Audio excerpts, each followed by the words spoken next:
Hi everyone. In this video, we're going to be going over how to use the CapIQ screening tab to find various transactions that may be of use if you want to build a precedent transactions analysis financial model, or just simply analyze different companies and different debt offerings, IPOs, or other sorts of different transactions that a company could follow on.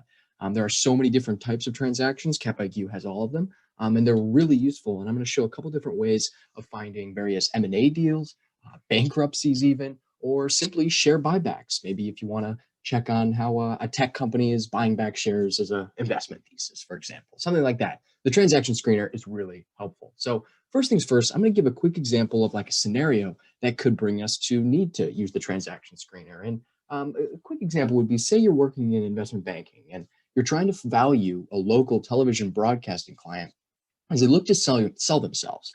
So your MD tasks you with finding relevant precedent transactions over the past, say, 2 years. Well, the first thing you do is go over to this transactions tab within the screening area.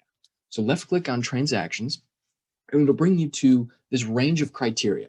If you watch the video on company screening, stock screening, the criteria are very similar, except that there are different transaction-oriented criteria over here on the right-hand side. And they're split up throughout the criteria tab as well. There are unique criteria that you can use here. So first things first, what I always like to do is if I know the industry I'm screening a transaction for, I want to start there. I start there rather than the actual type of transaction, because no matter which type of transaction you choose, there's going to be hundreds of thousands of results that CapIQ brings up, and it takes a really long time for a computer like mine to load that in. So I just start with the industry because there's usually a smaller amount of different transactions that CapIQ will take in because there's a much broader range of industries. So as I had said, we're looking for media companies, media transactions in the M&A space. So I could simply type in media here in that top search bar, and that would bring me within the communication services section. Or I could have just clicked this drop-down menu and then left-clicked right next to the checkbox right by media entertainment. I can add the criteria, and it should be pretty quick bringing this up. And once that's done spinning, I can then go over here into general transaction details to actually start to find the type of transaction that I'm looking for, which is a merger or acquisition. So I can left click and then move over here to these arrows and hit the single arrow and add criteria. So now all I'm finding at the moment is M&A deals within the media and entertainment space. Now, typically when you're screening for transactions, a difference between when you're screening for companies is that you want to search by only a specific time period.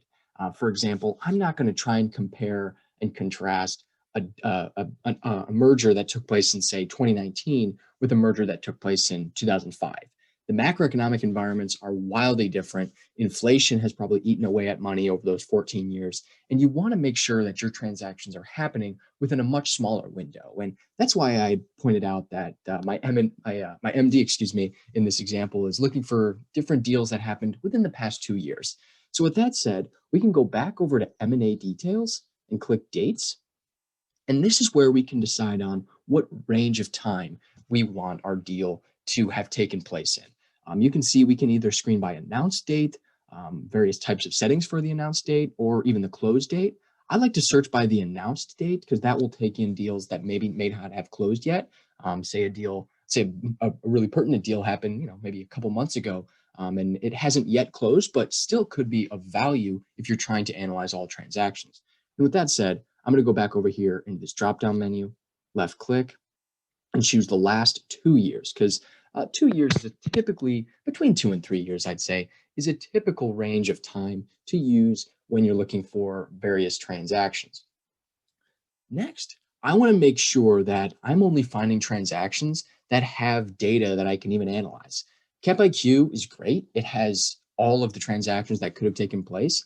However, the private transactions it has often don't have any financial data attached to them because the respective companies in a private deal aren't necessarily required to divulge that information that would be really useful as we try and maybe build a financial model or simply analyze the financials behind the deal. So I like to go over here into equity details because I only really want to search for deals that took place regarding public companies. And I like to bypass trying to manually scour through a screening result to pick out the ones that do have data. And I bypass this. It's a nuisance to see a bunch of blank columns of lack of financials that gets in the way of the companies you're actually looking for. So to bypass this, I choose first trade date, left click, and all of history. And basically, what this is doing, I'm only going to screen now for companies that were either bought or made a purchase that were at one time in all of financial history publicly traded. And this will ensure that there's much more data that I'll be able to look at regarding all of these various companies. So that brings it down all the way down to 383. Not an awful number of transactions that you can scroll through. Like if I just click it, for example, and it could take a little bit of time, but no, it's a little quick today.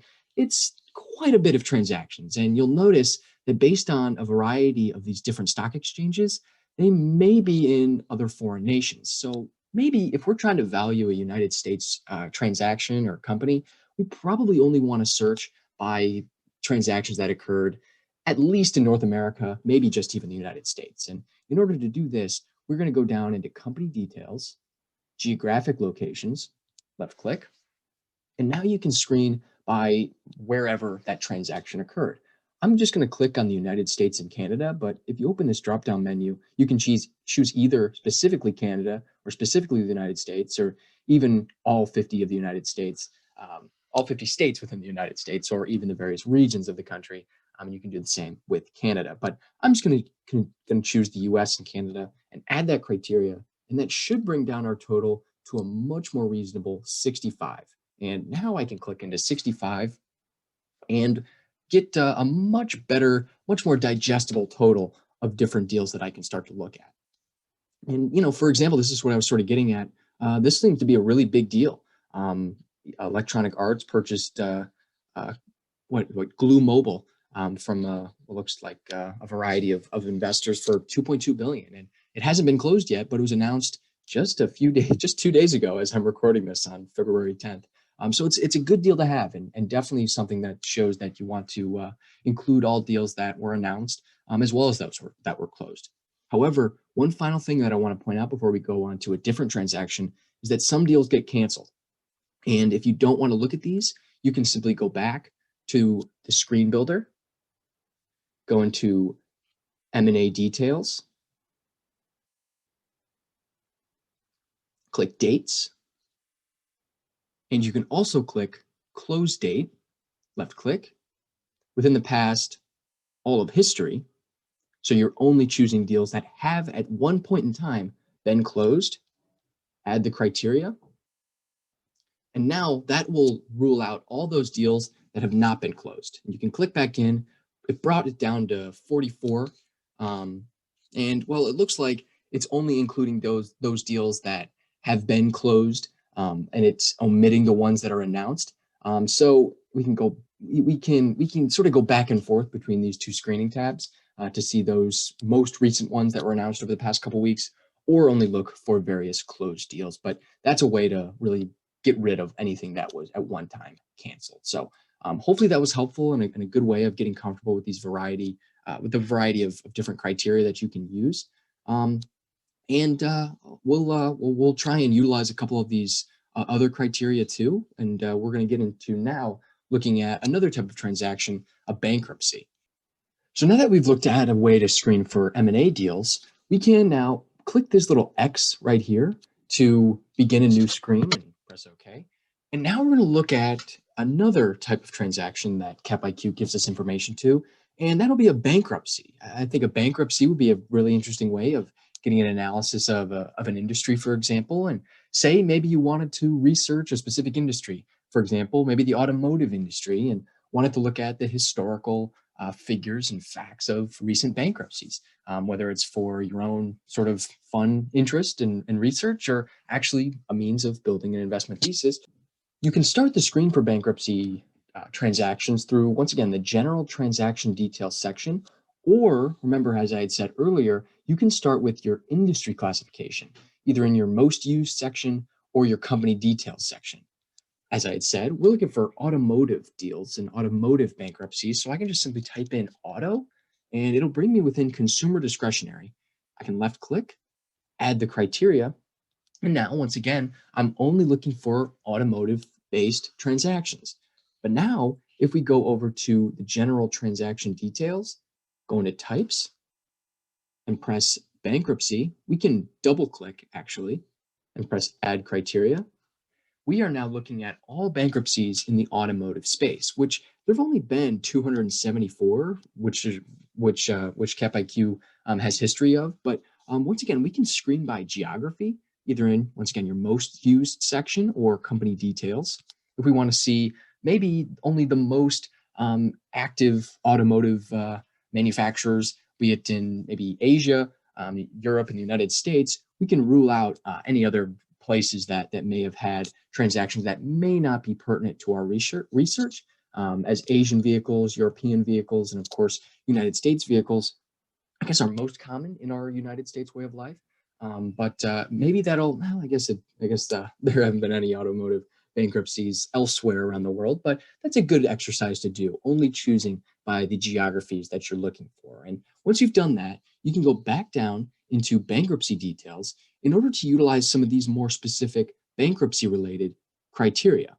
Maybe I only want bankruptcies that occurred in the past, oh, I don't know, maybe 3 years. And I can add criteria. Now, I don't imagine there's been a ton of bankruptcies, but by only managing to look for the bankruptcies from the last 3 years in the most, I guess, the largest automotive manufacturing nations, you narrowed that down pretty nicely. And now you've got 7 different transactions that you can look at further just simply by pressing the date on any one of these transactions. And now you're met with one of these big tear sheets and overview pages that will give you basically any of the general information, including the values that you may need to know about this bankruptcy. And you can read through all the different creditor information, the advisors that helped with the restructuring or the bankruptcy. And this is all really great information, and could be really helpful in any kind of research that you may be doing that considers bankruptcy. So that's one example. And a final example I think would be kind of cool to look at share buybacks as a means of researching for transactions. I can once again click this X right here to eliminate my bankruptcy screen, and we can get started once again. Now, say we are looking to build a tech investment thesis and we want to invest in only the companies that buy back the most shares because maybe those shares are more valuable. Well, we can start by looking at specifically tech companies, as we've done, clicking industry classifications, wait for it to load, and then we can choose technology in one of these spaces. Maybe we'll want to look inside the drop-down menu of information technology to either choose software companies, technology, hardware and equipment companies, or semiconductors. Now, those all sound like tech companies that I'm comfortable investing in, I suppose, and I can choose the information technology checkmark, add the criteria, and now, once again, I'm only looking for companies in that industry or transactions. Next, we can go over to general transaction details, click types as we've done before, choose buyback, left click, hit the arrow. Once again, I could either double click or use that arrow, add the criteria. And now we'll see that there have been about 10,000 buyback transactions for IT companies and I guess all of CapIQ's recorded history. And we're going to use the same exact timing screening in the buyback details section right here. Click dates. So we're only looking for buybacks within the past 2 years of our screen. Maybe a company has maintained its buyback plan for the last 2 years, and if they've done that for 2 years, they may continue to do so. Now, this is still 1,000 different transactions that we're going to look at. So once again, we may want to use another type of screening, which can also be found, I guess, in the buyback details section. Click valuations. And now we can see all kinds of different types of transactions of the buyback variety that we can choose between. We can choose plan terms monetary value, plan terms offer price per share, remaining authorization of I guess what remains of a company's buyback plans. And I guess out of all of these, that one seems like the most interesting when it comes to making a forward-looking investment thesis. So say we're only looking for IT companies that have bought back shares and have remaining authorization to buy back more shares. So we can left click on remaining authorization monetary value and start typing. Say we want a specific amount of money that they've still committed to, maybe 200 million. These are all in millions of dollars, as you can see. So we're only looking for IT companies with 200 million left reserved for buying back shares. You could also press percent of shares to say, and to screen for companies that have committed to buying back a certain percent or a number, committed to buying back a certain number of shares.